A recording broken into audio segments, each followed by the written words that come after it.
Hey guys, welcome back to my channel once again. आज हम आपके लिए फिर से ऐतिहासिक वीडियो लेकर आए हैं। क्या आप जानते हैं विश्व का पहला अंतर्राष्ट्रीय विश्वविद्यालय कौन सा था? जी हाँ, आज हम शिक्षा के चमकदार इतिहास में से एक ऐसे ही यूनिक विश्वविद्यालय के बारे में चर्चा करेंगे। कहानी शुरू होती है एक ऐसे यूनिवर्सिटी से जो भारत और पूरी दुनिया के सर्वप्राचीन यूनिवर्सिटी में से एक थी। जी हाँ, मैं बात कर रहा हूँ नालंदा विश्वविद्यालय के, जिससे हम नालंदा यूनिवर्सिटी भी कहते हैं। तो चलिए शुरू करते हैं। दोस्तों, नालंदा नाम संस्कृत के 3 शब्द को मिलाकर उत्पन्न हुआ है, जो है ना प्लस आलम प्लस दा, जिसका अर्थ है ज्ञान के दान को कोई रोक नहीं सकता, अनस्टॉपेबल फ्लो ऑफ नॉलेज। इसका निर्माण 1500 वर्ष पहले 450 ईस्वी में कुमार गुप्ता प्रथम ने किया था। 10,000 से अधिक छात्र थे और 2700 से भी ज्यादा टीचर्स थे। जिन छात्रों को नालंदा में प्रवेश मिलता था उनको कोई शुल्क नहीं देना पड़ता था। यहाँ के स्थानीय राजा स्टूडेंट्स की शिक्षा का सारा खर्च उठाया करते थे, क्योंकि शिक्षा सबके लिए जरूरी था। ये उस वक्त के राजा जानते थे। नालंदा में छात्रों को literature, astrology, psychology, law, astronomy, science, warfare, इतिहास, maths, architecture, language science, economics, medicine समेत कई विषयों को पढ़ाया जाता था।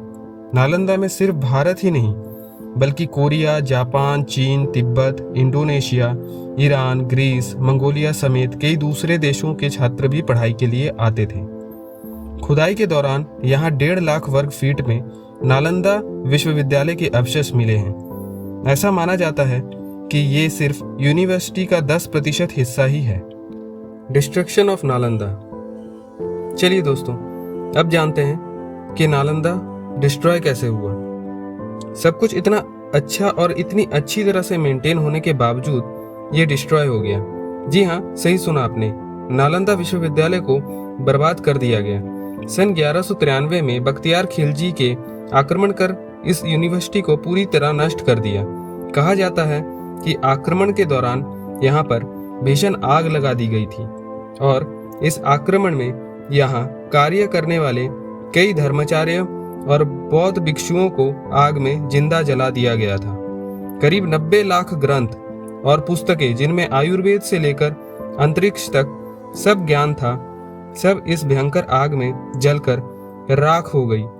इस सब के पीछे था एक जालिम शासक बख्तियार खिलजी। इस विश्वविद्यालय का खोना केवल भारत का ही नुकसान नहीं था, ये संपूर्ण विश्व का नुकसान था। नालंदा विश्वविद्यालय में एक धर्मगुंज नाम की एक लाइब्रेरी थी। इसका मतलब सत्य का पर्वत से था।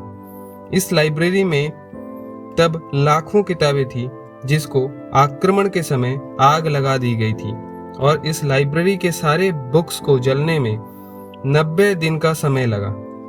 ये किताबें तब लिखी गई थी जब प्रिंटिंग प्रेस नहीं हुआ करते थे, यानी ये सारी किताबें हाथों से हमारे महान विद्वानों द्वारा लिखी गई थी, जिसका किसी भी तरीके का कोई भी कॉपी आज मौजूद नहीं है, जो हमारे भारत के लिए एक बहुत बड़ा नुकसान है। नालंदा विश्वविद्यालय ने लगभग 800 सालों तक भारत के साथ साथ पूरी दुनिया में अपने ज्ञान की रोशनी फैलाई।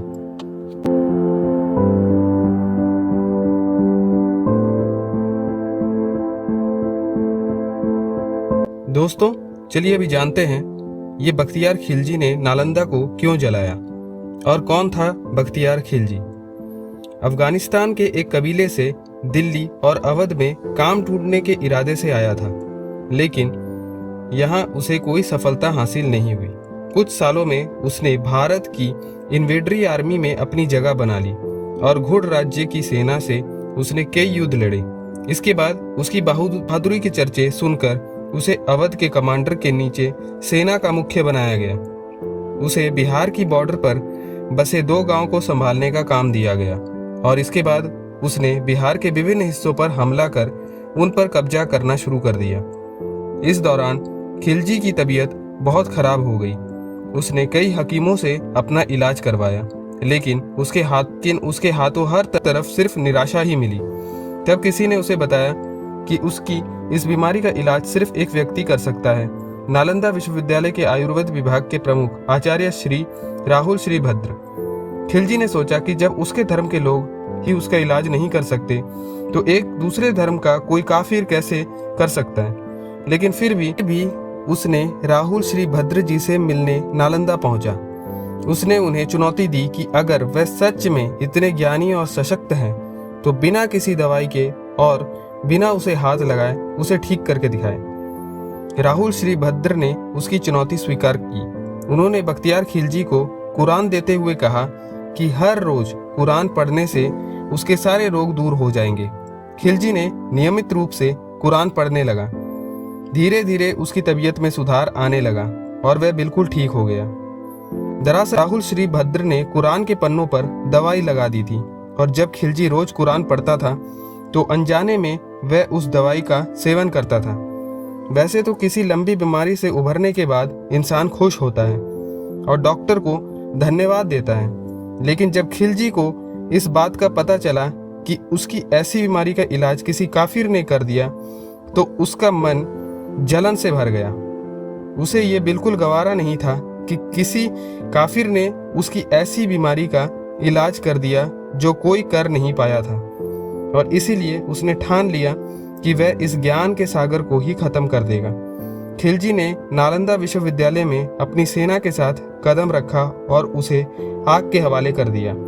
इस भयानक आग में हजारों बौद्धिक विद्यार्थी और शिक्षकों की मौत हो गई और ये विश्वविद्यालय अपने सारे ज्ञान को समेटकर इतिहास के पन्नों में कहीं गुम हो गया। कुछ सालों के बाद इस कहानी में एक नया मोड़ आया। एक स्कॉटिश फिजिशियन फ्रांसिस बुकन हैमिल्टन ने जब इस साइट का सर्वे किया तो उन्हें इस बात की पहचान की कि ये वही इलाका था जिसके बारे में चाइनीज ट्रैवलर यून सेंग के ट्रैवल लॉग में मेंशन किया गया था। इस बात की पुष्टि करने के लिए ASI यानी कि आर्कियोलॉजिकल सर्वे ऑफ इंडिया ने इस इलाके में खुदाई करनी शुरू कर दी और आखिरकार 1915 में वहां 11 मॉनेस्ट्रीज और 6 मंदिरों के अवशेष मिले थे। साथ ही एक पेज भी मिला जिसकी चौड़ाई 30 मीटर थी। इन सभी एक्सकेवेशन से ये अंदाजा लगाया गया कि जितने बड़े एरिया में खुदाई की जा रही है, नालंदा उससे भी कई गुना ज्यादा बड़े एरिया में फैली थी। पिछले सालों में आर्कियोलॉजिकल सर्वे ऑफ इंडिया को वहां तांबे की प्लेटें, आर्टफुल स्कल्पचर्स, कॉइन्स और सील्स मिले। बिहार की स्टेट लेजिस्लेटिव असेंबली में एशिएंट नालंदा विश्वविद्यालय का फिर से निर्माण करने का प्रस्ताव रखा। ये उस महान विश्वविद्यालय को फिर से जीवित करने की तरफ पहला कदम था। साल 2010 में नालंदा यूनिवर्सिटी एक्ट पास किया गया और फाइनली सितंबर 2014 में 800 सालों के लंबे अरसे के बाद इस यूनिवर्सिटी के द्वार स्टूडेंट के लिए खोल दिए गए। ये भारत के लिए एक ऐतिहासिक जीत थी। दोस्तों, अगर आप भी नालंदा घूमना चाहते हैं तो आप नालंदा तक कैसे पहुंच सकते हैं? नालंदा बिहार राज्य में स्थित है और राज्य के सभी प्रमुख हिस्सों से सड़क मार्ग द्वारा अच्छी तरह से जुड़ा हुआ है। ये राजगीर और पटना से बहुत दूर स्थित नहीं है। बहुत अच्छी रेल और हवाई कनेक्टिविटी है।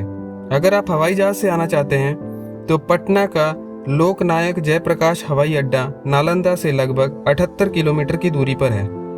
हवाई अड्डा प्रमुख भारतीय शहरों जैसे मुंबई, नई दिल्ली, जयपुर, कोलकाता, बेंगलोर आदि से उड़ानों द्वारा अच्छी तरह से जुड़ा हुआ है। हवाई अड्डे से नालंदा के लिए टैक्सी सेवाएं उपलब्ध हैं। अगर आप ट्रेन से आना चाहते हैं तो राजगीर बहुत ही नज़दीकी रेलवे स्टेशन है जो नालंदा से लगभग 12 किलोमीटर की दूरी पर स्थित है। दिल्ली, पटना, गया से ट्रेन स्टेशन पर रुकती है। स्टेशन से कोई नालंदा के लिए टैक्सी किराए पर लेकर जा सकता है। अगर आप सड़क द्वारा आना चाहते हैं तो नालंदा सड़क मार्ग से अच्छी तरह जुड़ा हुआ है। राज्य द्वारा संचालित बसें पटना, बोधगया, राजगीर से नालंदा तक नियमित रूप से चलती हैं। क्या नालंदा यूनिवर्सिटी अपनी वही पहचान बना पाएगी? इस बारे में आपके क्या विचार हैं? हमें कमेंट में ज़रूर बताएं। अगर आपको हमारा ये वीडियो पसंद आया है तो इसे लाइक करें, शेयर करें और गो ट्रैवल को ज़रूर सब्सक्राइब करें फॉर मोर अनदेखी कहानियाँ। Thank you.